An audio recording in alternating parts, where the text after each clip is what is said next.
Gimana caranya? Nggak punya modal, tapi bisa bikin usaha. Sukses pula! Sebelum lanjut, bisa klik dulu tombol subscribe, like, dan share, biar lebih banyak teman-teman lain bergabung.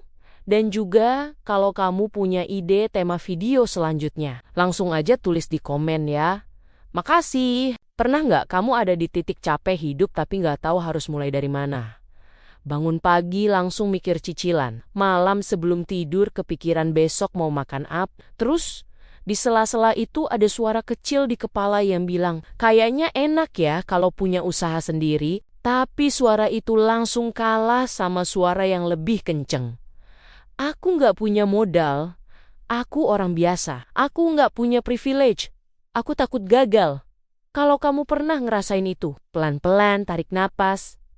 Cerita ini bukan buat nyuruh kamu langsung hebat, tapi buat nemenin kamu mikir ulang tentang usaha dan hidup. Kita pakai kerangka sederhana tapi dalam, bukan teori tinggi. Ini obrolan warung kopi yang jujur. Langkah pertama mengidentifikasi masalah kondisi saat ini. Masalah paling besar orang yang pengen usaha itu bukan malas. Justru kebanyakan terlalu mikir. Terlalu kebanyakan pertimbangan, sampai akhirnya nggak jalan-jalan. Coba jawab jujur deh, waktu dengar kata usaha apa yang langsung kebayang? Punya ruko, punya karyawan, punya stok numpuk, punya risiko rugi besar. Gambaran ini yang bikin banyak orang mentalnya ambruk sebelum mulai.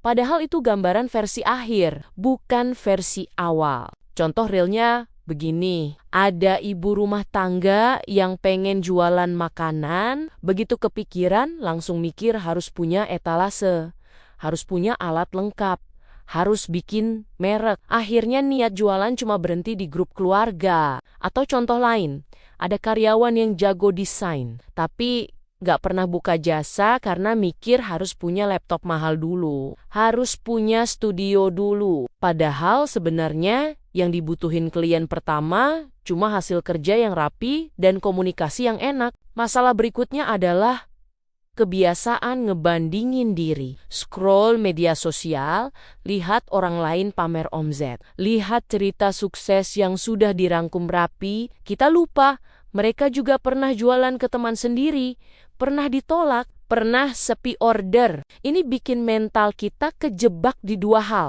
Merasa kecil, merasa telat.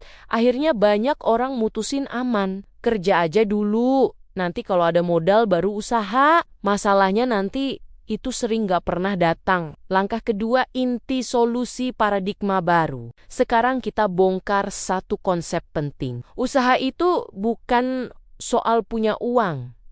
Usaha itu soal menyelesaikan masalah. Kalau kamu bisa menyelesaikan masalah orang lain, uang akan datang ngikutin. Bukan sebaliknya, paradigma lama bilang, kumpulin modal dulu baru buka usaha.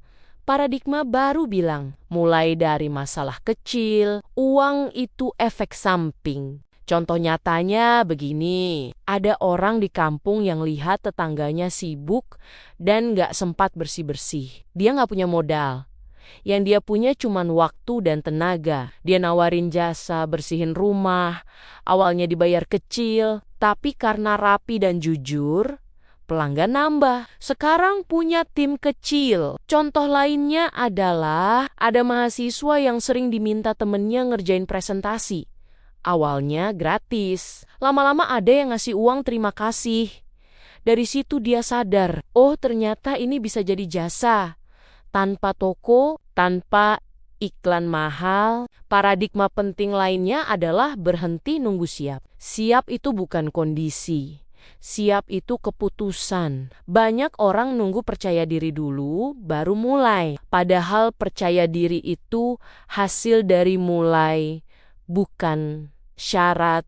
Usaha kecil bukan usaha main-main. Usaha kecil itu tempat belajar paling jujur. Di situ kamu belajar ditolak tanpa drama, belajar sabar, belajar komunikasi, dan yang paling penting, belajar mengenal diri sendiri. Langkah ketiga, penerapan dan aksi langkah selanjutnya.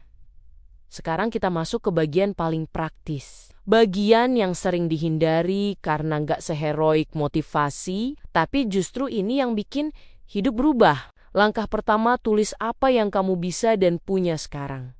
Bukan apa yang ideal, tapi apa yang nyata. Misalnya kamu bisa masak walau cuman masakan rumahan. Itu cukup, nggak harus viral. Yang penting ada yang mau makan. Contoh real, ada ibu yang tiap hari masak buat anaknya. Rasanya enak tapi dia ngerasa biasa aja. Begitu ditawarin ke tetangga yang kerja, ternyata laku karena yang dibutuhin orang itu bukan mewah tapi praktis. Langkah kedua, cari masalah kecil di sekitar kamu, bukan masalah dunia. Masalah harian, orang malas antri, orang nggak sempat, orang nggak bisa, di situ peluangnya. Contoh, di komplek ada banyak orang kerja pagi, nggak sempat sarapan. Kamu bikin sarapan simple, titip di pos satpam, itu juga usaha yang bagus. Langkah ketiga, mulai kecil dan uji. Jangan langsung mikir untung besar.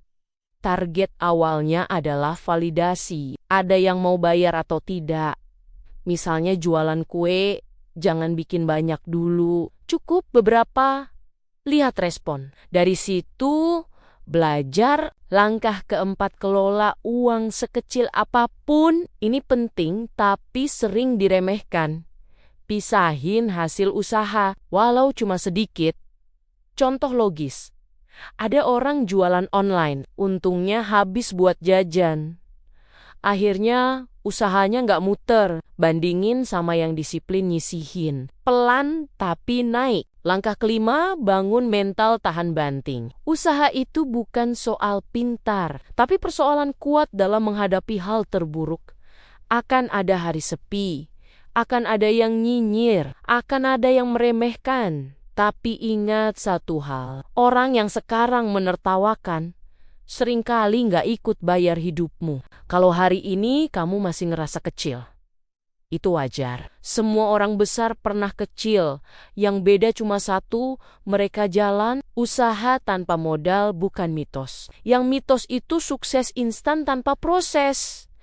Kalau kamu mulai hari ini walau kecil, beberapa tahun ke depan kamu akan berterima kasih ke diri sendiri. Karena kamu memilih bergerak saat orang lain masih nunggu. Semoga cerita ini bukan cuma lewat di telinga, tapi nyampe ke hati. Dan pelan-pelan berubah jadi aksi. Aksi kecil yang suatu saat akan membuatmu merasa bangga ketika mengingatnya. Di waktu kamu sudah mencapai kesuksesan. Demikian, terima kasih sudah mendengarkan cerita ini. Sampai ketemu lagi di cerita-cerita berikutnya.